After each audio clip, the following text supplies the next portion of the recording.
arrived in Girona. So this, I guess, will be the start of another vlog. I feel like I'm firing through them. This is where me and Emma are going to base ourselves for the year. So I guess this vlog will hopefully be a professional athlete trying to get settled in Girona, which might be interesting because a lot seem to do it. Aaron Gates kindly come from Girona to pick me up, so it's pretty convenient. Get you on the vlog, mate. Say hello to the New Zealand contingent. Oh, greetings. Made it to the flat in Girona.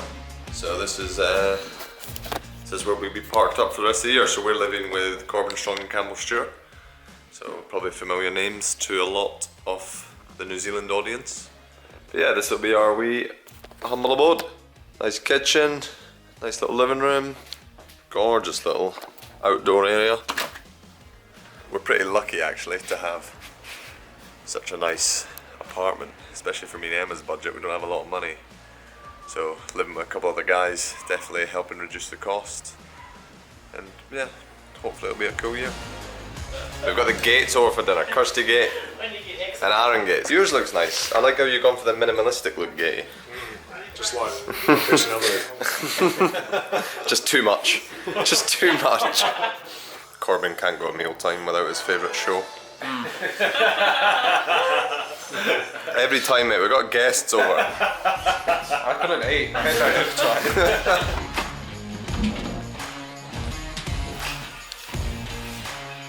I haven't done my hair yet. Do you like your new bike? Yeah, it's lovely. Can you give us a fault with it so that it's a realistic vlog? I don't know, everyone's had pretty good things to say about them. Oh, I'd say the one fault with this bike is it's got a bar bag on it today. Oh, Aaron Gate would not be impressed. Nah. I mean, I've gotta have something to store the clothes when I'm doing efforts today. Yeah.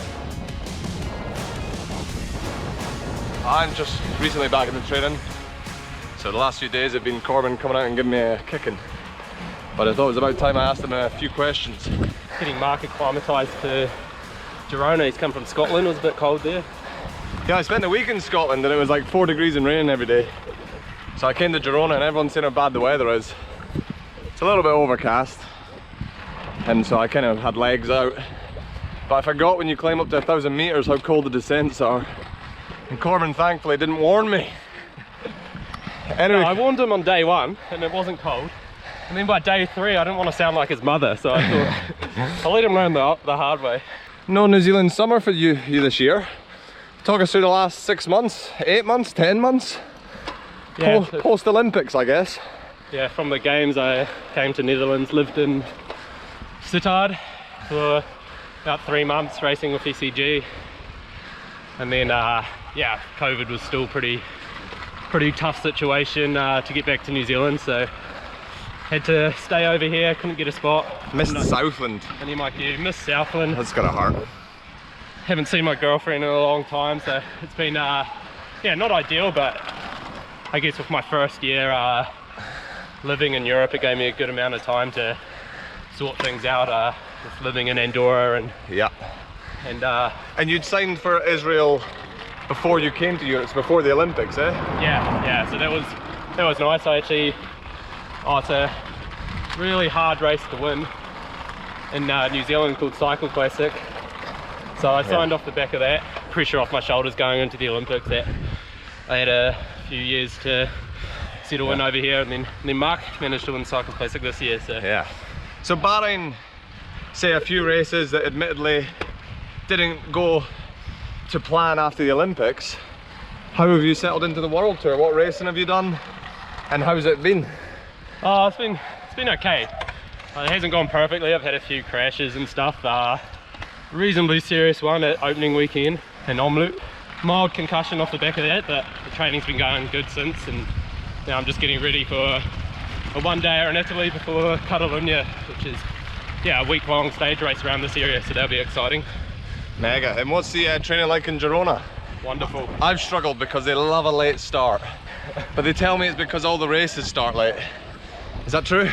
Yeah, well, if you leave at 6 AM like Mark's used to, what else do you do if you're south for the day? It's a very, so initially the first few days, it's literally eat, sleep, bike at the minute. It's why, I guess it's why you come here. A lot of the guys we socialise with and surround ourselves with professional bike riders. So it really is a kind of performance environment. But it's quite fun as well, eh? There's a lot of friends here. Who's been your social group the last few months?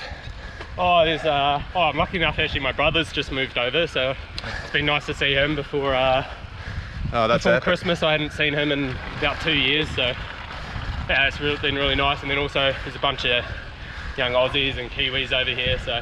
You got to name drop a few people. You know, having dinner with Chris Froome twice a week? Oh, a couple of times since I've been here actually. It's pretty surreal. I used to write essays and everything on him at high school, so yeah, it's been pretty cool to, I guess, meet guys like that and even be teammates with them. So yeah, it's been a nice transition, and Israel's been really good so far. Mega. So me and Corbin have come out to a very popular climb to do our efforts today. Going to dispatch some kit at the bottom of the climb. How come we've gone for this climb, Corbin? There's a few climbs. A nice steady climb. Yeah. Same gradient most of the way up.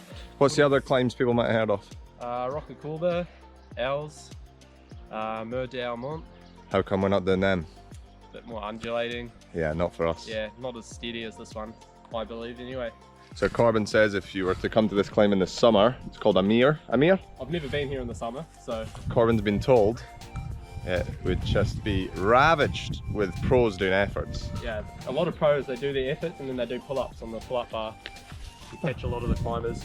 Working on their calisthenics. George Bennett actually spends a lot of time on that pull-up bar. You can tell. Yeah. When he came to New Zealand this summer, I thought buys, tries, traps and pecs were looking good. UAE strength and conditioning coach must be bloody good. I've done my efforts now and I'm just heading home. Corbin's probably still somewhere on the climb doing his efforts. It was really cool actually, like a lot of cyclists. Pros, not pros, wannabe pros, but like myself, just going up and down and up and down the climb. You get a nod every time you pass them. But it was just a nice reminder of like the reality of coming out here, the meat of a cyclist diet realistically is going to a climb once, twice, maybe even 3 times a week, just going up and down it and sticking the hard yards in. So yeah, it's quite cool. Good session actually, I was surprised. The last couple of weeks been just chaos, just obviously leaving New Zealand, so moving once, then obviously moving again to Scotland, and then going from Scotland to Girona, getting a bit ill, having a COVID booster. Just kind of, you lose that routine, and definitely some like insecurities come out when you don't have your reliable efforts, your nutrition's not down. You start thinking, oh no, maybe that's it, maybe I've peaked. So nice to come out here, find a bit of routine. Like I've had my chaos and now it's time for a bit of order. Chaos isn't a bad thing, you need it. Nice to spend time with the family and my brothers and have some fun. But I've got some goals to chase and now's the time to knuckle down. For the first week in a block, I'm pretty happy with where I'm at. It's a nice place to start. You didn't tell me you were going to vlog this, I would have made something a bit nicer. I reckon it looks good, mate. Lots of veggies. Yeah, we're just having burritos tonight. How long did you do on the bike today? 6.5 unfortunately. Big day that. Bit tired, yeah. Big day that. What's the thought process? Just like burritos, quite tasty. Yeah, so you're not too bothered about carb content or protein content. Tonight's just about flavour. Yeah, rest day tomorrow. Well, I'll be the judge of how flavoursome it is. 14 burritos? Ah, it would be sweet. I'm a few days into being in Girona. It's a pretty cool place actually. Nice apartment. Having fun with Corbin. Campbell's at Paris at the minute, so he'll get here soon. Look forward to introducing him to the vlog. I'm sure he'll love that. Say hello to the vlog, girls. Hi. This is the standard life of a Kiwi cyclist, isn't it? Kiwi cyclist with a girlfriend in New Zealand. With your girlfriend 10,000 miles away. Making Bryony Botha's pancakes actually. Bryony Botha? Yeah, I got them off her Instagram channel. Bye. Good morning. Love you. Love you too. See ya. This is the way out of our apartment. Lots of little windy back streets of Girona. We're in the old town, which actually makes it really cool. I'm glad I'm not driving because of the tight streets. A few days into Girona, I'm on the gravel. Just fulfilling that stereotype. Initial impressions of Girona are, I really like it. Of course I was going to say that, it'd be strange to say I hated it. Maybe too soon to say. Hola. Gracias. Go on, mate. Seems like a kind of place where it's a lot of people that you know, but you can kind of stay tucked away and you don't have to socialise every day, which is my plan for these 3 weeks, to be honest, is just get the head down and work hard. Just a steady ride today anyway, hence the vlogging. Far too serious a bike rider to vlog on my training days.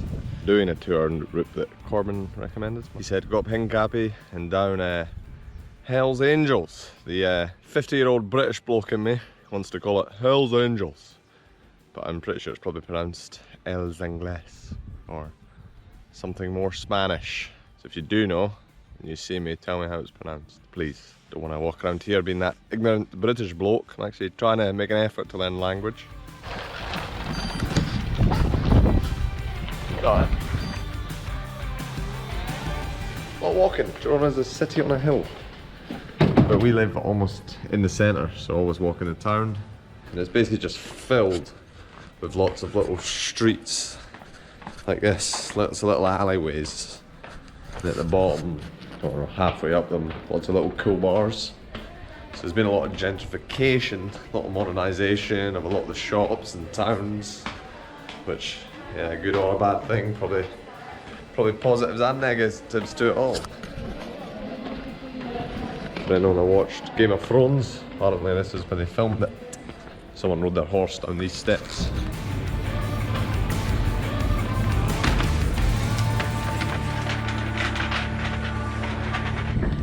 It's lovely, eh? Where are we off to today? So I've just been up Sant Grau, which is like a, I think it's called Ermita Sant Grau. This Sant Grau, it's got a church on the top. Come down, so we're heading just along the coast now to the cake shop, which is kind of the famous wee stop. And then we're going to go back over Bolton into Girona pretty much. And who do you ride for an arm? I ride for Novo Nordisk, Team Novo Nordisk, all diabetic pro cycling team, so Yeah. there's probably 19 of us now, I think. So, Amazing. yeah, man.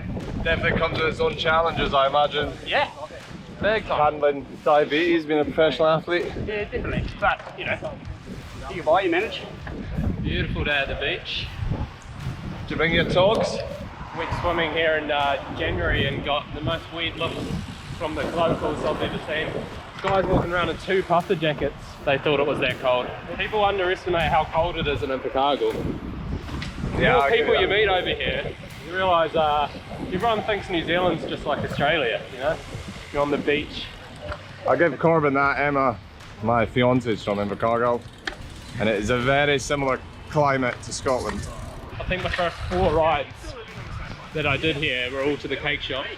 Probably at least an hour each time spent sitting outside the cake shop. So And it's quite a long ride. It's like three and a half.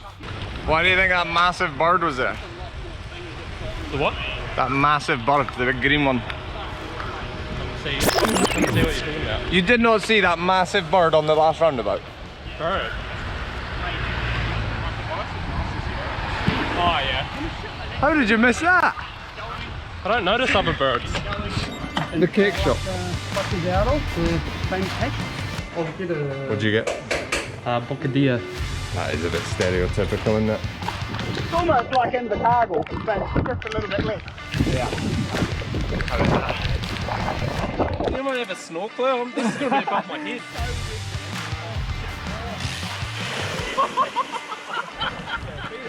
It's already wet. Oh, what is that?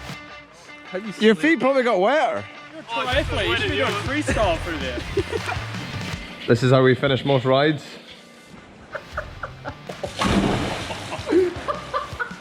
Oh, Buddy.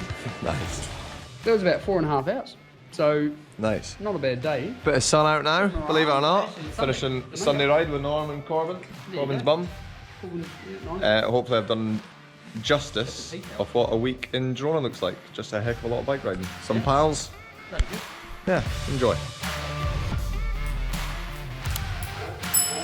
Should do something humorous.